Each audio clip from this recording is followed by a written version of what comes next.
Red 1 is a casting disaster. Now, I don't think anybody in Red 1 is doing necessarily a bad job, and I think there are some roles in Red 1 that are cast quite well. I think Kiernan Shipka is doing a great job as the villain. I think Lucy Liu is fine. I think J.K. Simmons is a kind of interesting choice for Santa Claus. I feel like we've gotten a lot of What If Santa Claus Was an Action Hero movies recently, so it doesn't feel that out of the ordinary. Also, I feel like I've seen J.K. Simmons in like 3 pretty extended cameos this year. I'm not saying he didn't do a good job. I'm just saying, like, he's not in the movie that much. Kid, played by Wesley Kimmel, fine. And the character played by Christopher Hivju, maybe I got that right. I don't know. Like, I like that version of that character. I don't want to get into too many details. Not that it's like a spoiler, but it's stuff that's fun to learn along the way. And I think there's parts of this movie that are constructed in a way that is kind of clever. And like, it does have themes that do tie together pretty well. But I do think this movie is weighed down incredibly heavily by casting when it comes to specifically the 2 leads. Now, again, I don't think they're doing a bad job. I don't know who was on set at what time and how late they were and how much money that cost. That's neither here nor there. Although I do think that they must be getting paid a lot of money. Let's see. No way. That can't be true. Now, according to the Wikipedia article that I just looked up, apparently The Rock made $50 million for this movie, which cannot be true. That is way too much money. But he's a huge star, and it was clearly an expensive movie. I don't know how much Chris Evans makes for a movie like this these days. I'm going to guess, like, I don't know, 15, 20 million, maybe? Like, he's Captain America, but is he like a humongous brand the same way that The Rock is?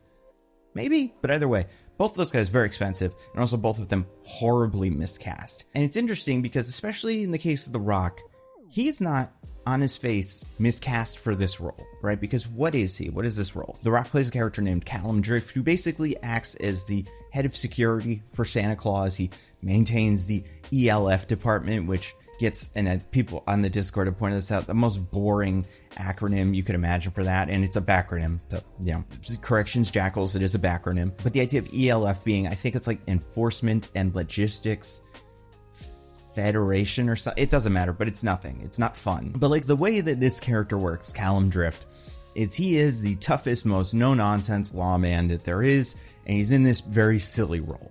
Santa Claus's assistant. And Santa Claus is the character that, at least until the last couple of years, was always pictured as being jolly and silly, and the elves were singing and dancing around. And now it's like, oh, well, what if you put the Secret Service in there and they were all calling each other on their little earpieces with little code names like Red One?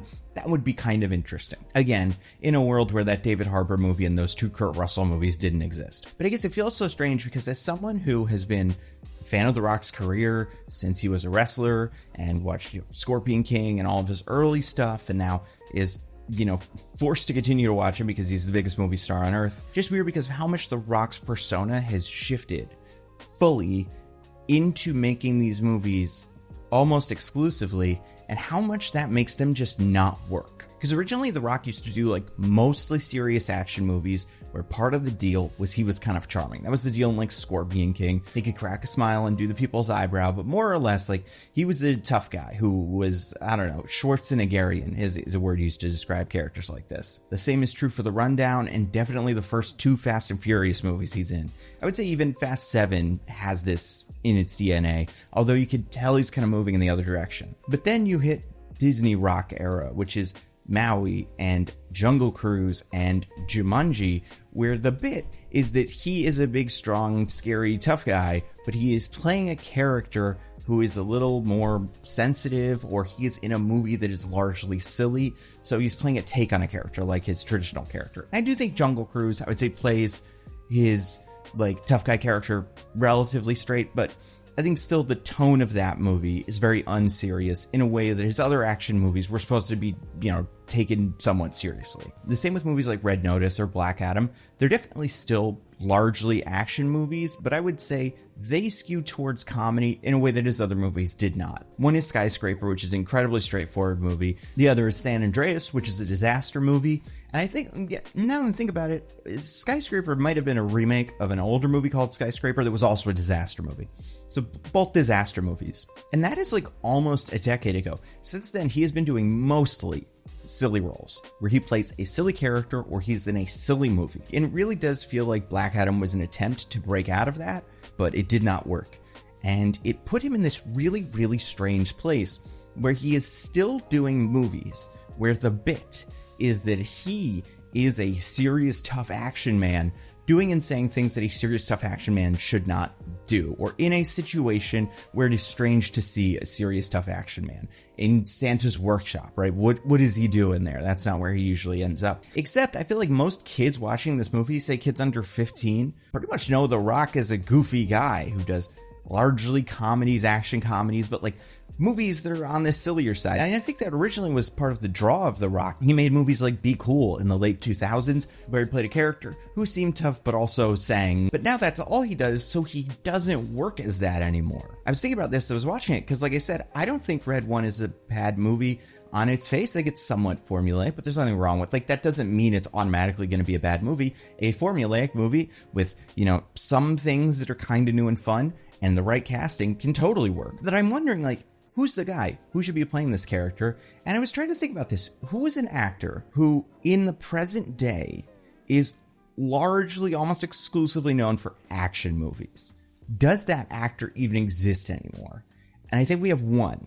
Maybe there's others and other smaller ones, but I would say as far as ones that you could expect to open a movie on even the same scale, like definitely not at that same international, but like I think, you know, someone who is on that tier at least, or approaching it, is Keanu Reeves, John Wick. He has done so much work over the last couple of years, and he still makes a movie that is silly every so often. He was also in that Super Pets movie. I mean, you mostly forgot about that, but he was there. He was in Toy Story 4. Keanu Reeves is not above being silly. He's about to be Shadow the Hedgehog. But I think you need a character like that in this movie, because otherwise, this is all stuff we've seen before. When Arnold Schwarzenegger made movies like Jingle All the Way, it was kind of interesting because he had almost exclusively made serious action movies before then. And like serious is, you know, how serious is Total Recall? But like at least straightforward action movies. And I think The Rock knows this. I think this is part of the move back to WWE. I think he's doing a very serious A24 movie coming up that will probably exist to rehabilitate his image. But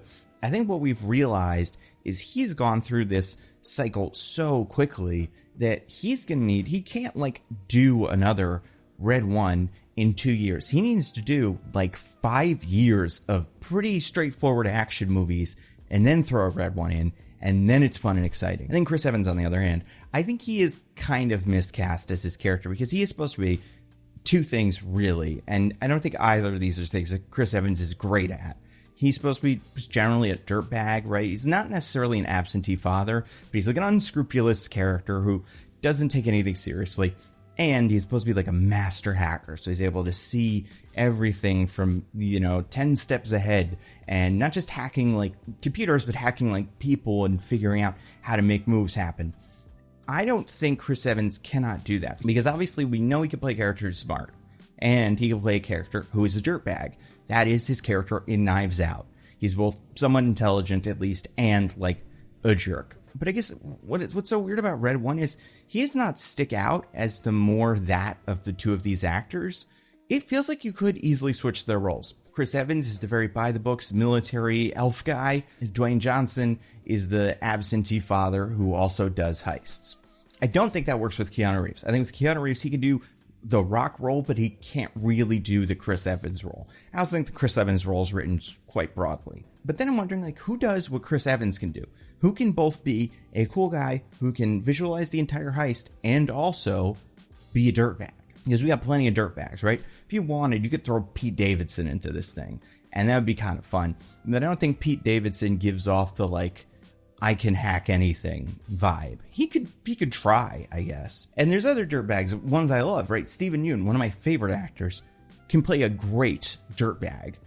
Can he play a super master hacker thief? I don't know, maybe. Would I prefer to see a version of this movie with Keanu Reeves and Steven Yeun? Yeah, absolutely. But this brought up another question of mine, which is like, who is the last star to really rock a heist movie? The same way that like George Clooney and Brad Pitt nailed Ocean's 11, or like Nick Cage and Sam Rockwell did Matchstick Men. Like, this used to be a genre, and I think we still get these movies, but who were the guys doing it? So I'm looking at some other heist movies that have been made kind of recently.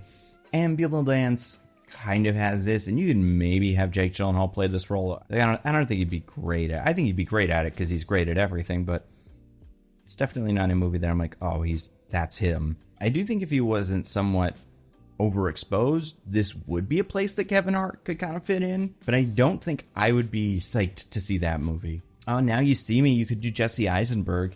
He's got the dorky vibe. And yeah, Jesse Eisenberg. I think this character though has to be someone who we all like. Speaking of Jesse Eisenberg, and not that we don't like Jesse Eisenberg, but someone who we really like, who we want to see be a dirtbag, and like that is fun for us. I think you could get away with, okay, they wouldn't have made this movie like 5 years ago when they were actually starting to make this movie and like casting and stuff. But Keanu Reeves and Kieran Culkin. Kieran Culkin, somewhat distant father, dirtbag, but also super genius, working with the most serious man that ever lived. I think that could kind of play. I think that's the red one that works. I feel like it's interesting because then the movie costs a lot less money to make. But it seems like this movie is going to bomb pretty spectacularly. At least looking at this week's figures, like it's not going to make $1 bazillion, especially not when some of these other movies show up. Like Wicked and Moana 2 are going to take all the screens from Red 1 if they still have any when those come out. Because I don't think the era of the movie star is done. I do think movies, especially these big action movies, have reached a level of somewhat homogeneity, and that's the Marvel Cinematic Universe thing, and it's why like I don't think Chris Pratt would really work here. But this is why like this movie was built on miscasting, I think, even before this idea. Was this a movie starring Chris Evans and The Rock, two humongous megastars? And I think the pitch of Santa's Secret Service is something, but it's so interesting that the original actors, that pair of actors that definitely made this thing happen, seems to be what sunk it. And it's only because of how many times those actors have made this movie already. So that's Red 1, a mostly fine, weirdly cast movie that costs way too much money, and we'll probably all forget about it by the end of the week.